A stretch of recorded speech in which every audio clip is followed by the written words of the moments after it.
अपने डर पर जीत हासिल करो। दोस्तों, क्या आपको भी लोगों के सामने बोलने में डर लगता है? अगर हाँ, तो मैं आपको एक ऐसी कहानी सुनाऊंगा जिसे सुनकर आपके अंदर आत्मविश्वास बढ़ जाएगा। तो शुरू करते हैं दोस्तों। जो आज की हमारी कहानी है, अपने डर पर जीत हासिल करो। कहानी अच्छी लगे तो प्लीज एक लाइक कीजिएगा, चैनल को सब्सक्राइब कीजिएगा। दोस्तों, विशाल नाम का एक लड़का था जो कि सरकारी स्कूल में पढ़ता था। स्कूल में रहते हुए उसे कभी महसूस नहीं हुआ कि वह किसी से कम है। लेकिन जैसे ही वो स्कूल पास करके बाहर निकला, तब उसने ये महसूस किया कि सिर्फ स्कूली शिक्षा से वो जीवन में ज्यादा कुछ नहीं कर सकता। इसलिए उसे कुछ ऐसी स्किल सीखने की जरूरत होगी जिससे कि वो पैसा कमा सके, नौकरी अच्छी कर सके। लेकिन उसके अंदर आत्मविश्वास की कमी थी।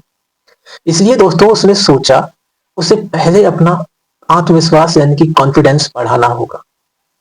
उसने एक कॉपी निकाली और एक पेन से उस पर अपने सारे डर लिख दिए। और उसका सबसे बड़ा डर था पब्लिक स्पीकिंग और अंग्रेजी में बोलने का।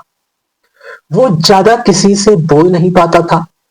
ऊपर से वो सरकारी स्कूल में पढ़ा था, तो उसकी अंग्रेजी भी बहुत कमजोर थी। इसलिए उसने सोचा कि सबसे पहले वो अपनी इंग्लिश यानी कि अंग्रेजी पर काम करेगा। इसलिए दोस्तों उसने इंग्लिश सीखना शुरू कर दिया। उसने इंग्लिश सीखने को एक चैलेंज की तरह लिया। वो देखना चाहता था कि वो अपने इंग्लिश बोलने की इस डर से बाहर निकल पाता है या नहीं निकल पाता। वो जैसे ही पढ़ने बैठता, उसको कुछ समझ ही नहीं आता कि आखिर वो क्या पढ़ रहा है, क्या कर रहा है।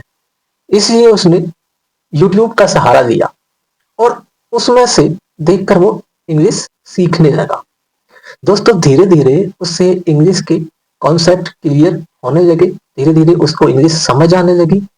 तब उसका आत्मविश्वास थोड़ा बढ़ने लगा। दोस्तों अब वो धीरे धीरे कोशिश करता कि वो इंग्लिश बोल सके। उसे इंग्लिश के बेसिक सीखने में ही 6 महीनों का वक्त लग गया। लेकिन 6 महीनों के बाद वो वही टूटी फूटी एक बेसिक इंग्लिश तो थोड़ा बोलना सीख चुका था। तभी उसके फोन पर एक नोटिफिकेशन आता है दोस्तों। वो नोटिफिकेशन एक कंपटीशन का था, जिसमें कुछ लोगों को इंग्लिश में कहानी कहनी थी और कुछ लोगों को कविता। ये सब देखकर विशाल बहुत ही खुश हुआ। उसने सोचा कि मैं इस कंपटीशन में भाग जरूर लूंगा। उसे अंदर ही अंदर डर भी लग रहा था कि मेरी इंग्लिश अभी इतनी भी अच्छी नहीं है कि मैं बाकी लोगों का मुकाबला कर सकूं। लेकिन दोस्तों उसे तो अपना डर खत्म करना था ना। इसलिए उसने फैसला कर लिया कि वो इस कंपटीशन में पार्टिसिपेट जरूर करेगा। कंपटीशन से एक दिन पहले विशाल को रात भर नींद ही नहीं आई। वो सोचता रहा कि मैं इस तरीके से बोलूंगा, ऐसे बात करूंगा, तो लोग इम्प्रेस हो जाएंगे क्या। ऐसे सोचते सोचते उसे नींद आ गई। अगले दिन कंपटीशन था। विशाल तैयार हो गया और उस जगह पहुंच गया जहां पर कंपटीशन होना था। सबने दोस्तों आकर अच्छी परफॉर्मेंस दी। उन सबकी परफॉर्मेंस देखकर विशाल बहुत ही चकित रह गया। उसे डर लग रहा था कि वो स्टेज पर कैसे चढ़ेगा, कैसे बात करेगा, कैसे इंग्लिश बोलेगा। लेकिन उसने हिम्मत नहीं हारी दोस्तों। आखिर उसका नंबर अब आ ही गया और वो स्टेज पर पहुंच जाता है। उसने एक इंग्लिश पोइम लिखी थी जिसे वो पढ़ने वाला था, पर लोगों की भीड़ देखकर विशाल की आवाज लड़खड़ाने लगी।